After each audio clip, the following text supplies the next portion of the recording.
Hello guys! Welcome back sa ating panibagong video. For today's video, magte-testing po tayo nitong Joson 8 inches dito sa ating bagong box na box cobre.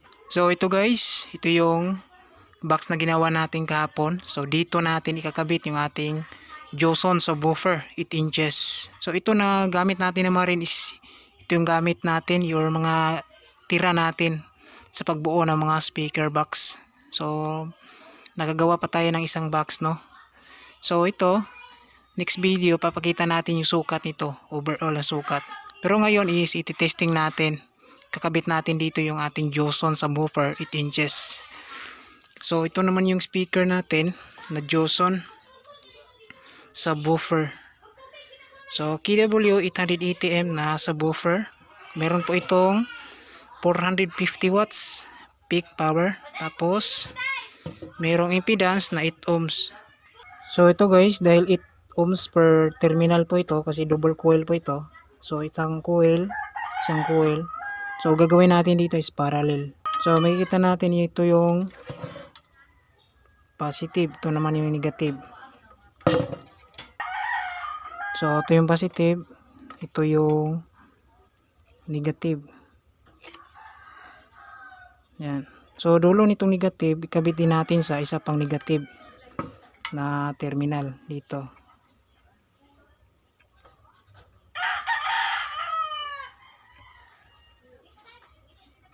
Yan.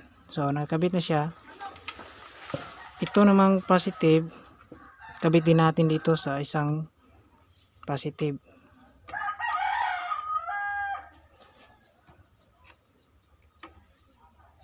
Yan. So ito yung connection ng parallel. So kapag dual coil or double coil yung speaker nyo, mas maganda yung parallel connection para malalim yung base niya. Yan. Tapos ito palang speaker mga guys na Joson subwoofer is pwede pa ito sa mga sasakyan. So ito, kakabit na natin to sa ating speaker box na box cobre.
0.0.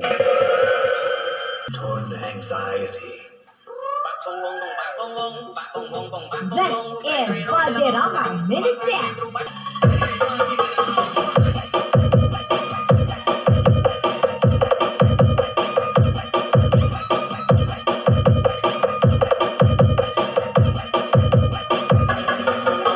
Charlie Microsound, powered by Juson speakers and amplifiers.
So yan guys, na-testing na natin yung Joson sa buffer 8 inches dito sa ating Joson Mars Max. So malakas guys yung D8 natin na double coil. So hindi naman siya agad uminit, no? Tapos malakas yung kanyang bass. So medyo may buka lang siya kasi naka-direct lang tayo sa amplifier. Hindi tayo gumagamit ng processors. Pero okay naman siya guys sa mga budget speaker kung maliit lang. So pwede naman siya kasi malakas naman at saka buo yung kanyang tunog.